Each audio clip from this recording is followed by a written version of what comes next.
Keep you for one more story because you love vaccines so much, and we're going to talk about this idea of vaccine microchips. So vaccine microchips.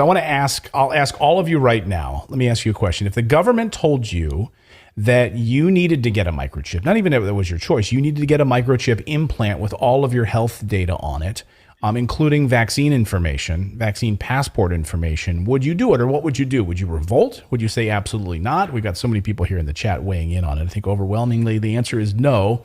This might sound like a conspiracy theory, but it's actually happening. As far back as 2018, NPR had a report that said that microchips are about the size of a single grain of rice and were becoming so popular at the time that one of the main companies producing these microchips, producing them, reported difficulty keeping up with demand because people wanted them so much.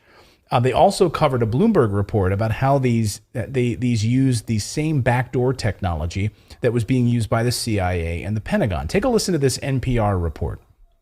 Bloomberg has a big story out today about a tiny microchip, not much bigger than a grain of rice. The chip has been found in the type of computer servers used by at least 30 major American companies, including Apple and major banks. Also, servers used by the Pentagon and the CIA. The Pentagon and the CIA. Sorry, I cut off there at the end. The Pentagon and the CIA.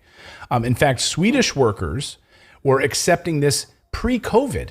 In 2017, Swedish workers in Sweden were saying, hey, yeah, we'll go for this because this will make our lives easier. We'll be able to take the subway, be able to ride transit, be able to pay for vending machines and all of this stuff. In 2017, a railway company in Sweden began allowing travelers to load their ticket information onto the microchip that was implanted into their bodies. And according to the BBC, railway conductors were then able to use smartphones to detect the chip and confirm the travelers' tickets. And Swedish people went nuts for them and started injecting themselves so they could hop on rail cars faster. And they had a run on these chips and they needed more of them. Now, stop me if you know where this is going. Like railway, paying for transit tickets, that's one thing. But stop me if you know where this is going. Let's take a look at Newsweek. Here's their Newsweek's cover story. People get microchips implanted that include vaccine records amid new COVID restrictions.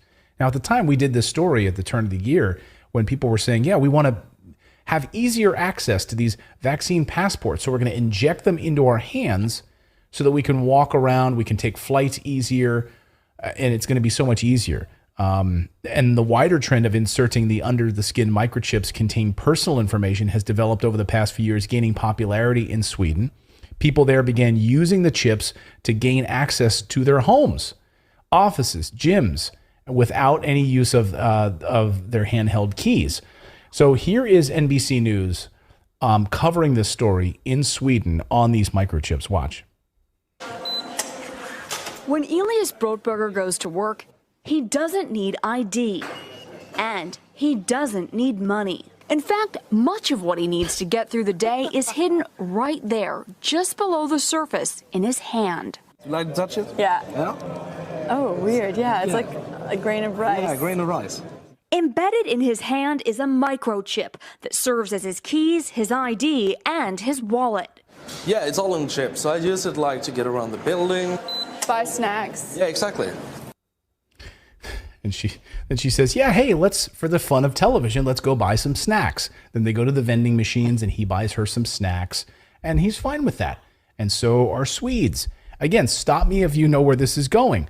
Now we have the story from Sweden where chips implanted from Swedish developers are supporting digital health pass storage under your skin. So see how it slowly starts? Take a look at this. It slowly starts with the railway passage, then it goes to healthcare, and now it's going to be even more for vaccines.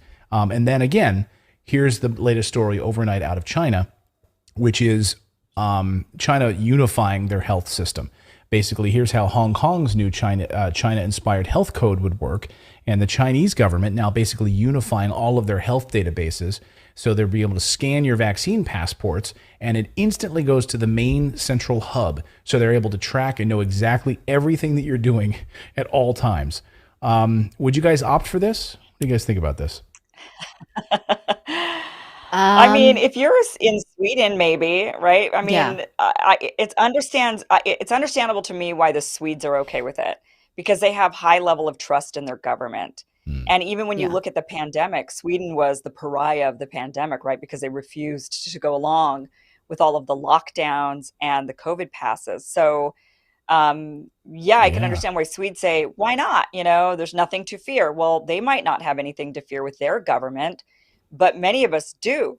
The governments that were implementing mandates and saying you can't do XYZ, we're going under lockdown, you're not allowed to travel. And I even know in Russia, I have some Russian friends that when they went into lockdown, they had QR codes that were installed on their phones. And the QR code would indicate whether or not they were allowed to go a certain distance on the subway. Wow. So because they had like restrictions on, you could only go to work, only if you worked in certain essential sectors. And so they actually use those QR codes on their phones in order to restrict, and people just were like, I guess I'm going to have to walk, where I want to go. So, and that, of course, in many areas, if they had the ability to move to that digital pass on the phones, they would have done. I mean, they tried, but it just didn't work out here in the United States. But yeah, I mean, obviously that's where that microchip is headed.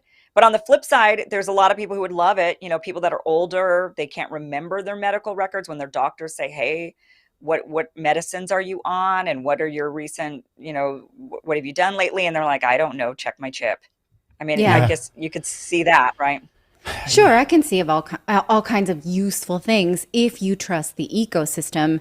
And it's not just trusting the government of Sweden, though. We now know that all governments hack each other for the most part, right? We know that the United States hacks into the private phone records of people and heads of state in other countries. So, if you're Swedish, that's fine, but you better hope that the American government doesn't find an exploit for it, because then they're going to track you too. Well, I have so many questions too about okay, what's in these chips, right? We know, rare earth minerals that are, we don't even have recycling programs for them because they're so toxic. So we're going to put that inside of our bodies. Right. I want to ask, remember our acupuncturist, Dr. Butler, who said, when I was pregnant, he said, you shouldn't wear the Apple Watch because of the frequency. Like, can you imagine what an acupuncturist would say about this grain of rice that has, right. My next thought went completely sci-fi and thought, well, can it teach me Cantonese? Can it, like the Matrix? I think that has to be in your brain in order for them to do that. But I know they are working on that. They are working on microchips that would go in your brain. But again, everything is always developed under this benevolent, for benevolent reasons, well, we're going to put the microchip in your brain to help prevent Alzheimer's. So that sounds like a really good thing, or to help you if you're epileptic, or if you've got any sort of other neurological illnesses, then maybe the microchip in your brain would help you. But yeah, you could definitely see where that technology could be used in a very sinister way that is extremely limiting. I mean, if you can only pay for things using the microchip in your hand, and the government doesn't want you to buy certain types of products, could you imagine? I mean, you get cut off. You get cut off and you can't do anything then. And this is why there's this movement back to cash. I used to be very pro, hey, get rid of cash. Cash is trash. That used to be something I used to say because I'm an investor and I believe in, in passive income and buying actual assets. But when the actual physical cash started to get vilified by governments, right? That there's COVID on their paper money. Don't use cash. Go to digital. Go contactless. There's a reason, right? And we started to see this come out of the World Health Organization. You started to see this consolidation of power around. In conjunction with these new tax laws that want you to report all transactions down to a $12 Venmo, right? Okay, these things now are very convenient. And she, even in that NBC piece, I don't know if you caught it, she said not even have to carry any cash at all. You don't have to carry any cash, nothing at all that you carry. It's all right in your wrist. It's a government implanted chip that lets you do everything. To me, I say, hell no, hell no. Give me my cash. I don't trust you guys at all. I know where this is going. And to me, it's all a consolidation of power. I mean, the tracking, knowing where people are, being able to find and monitor all of their transactions. Right. And I also just wouldn't want the first model, right? Because how technology advances so much. I don't know if you saw the man in Italy who, we have a picture here, but I put it in late. Can we pull it up on Clayton's laptop? Oh, no, it's not there. The man who... There he is. Yeah. Who tattooed his QR code for his vaccine on his wrist. just to like be able to flash it around Europe. But those QR codes expire. When he did this, we didn't know that at the time. And so now he's got an expired QR code for his vaccine as a permanent tattoo, right? So that would be another one of my concerns is like these things will be updated.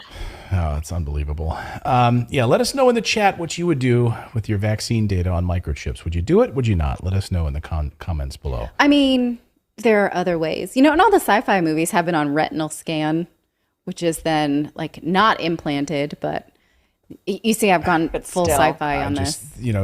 Or even if it's your fingerprint, even if they don't have to, like you're saying, like a retinal scanner, like a thumbprint type thing, it's all very, to move to that sort of system where it's connected to your body is obviously really highly problematic. But of course, they're going to try to do it because during the COVID pandemic, when people were needing to use their vaccine passports, people were faking them.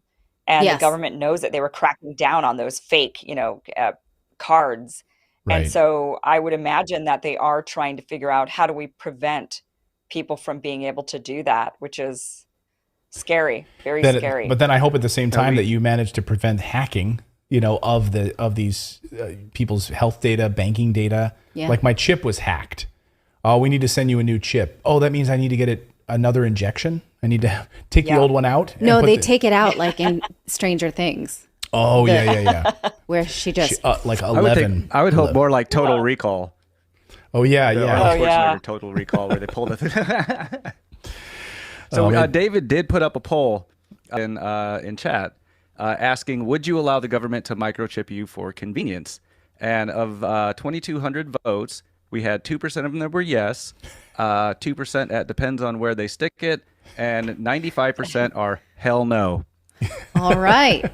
Thank you for that 2% vote, Dr. Fauci. We're glad you're watching. Well,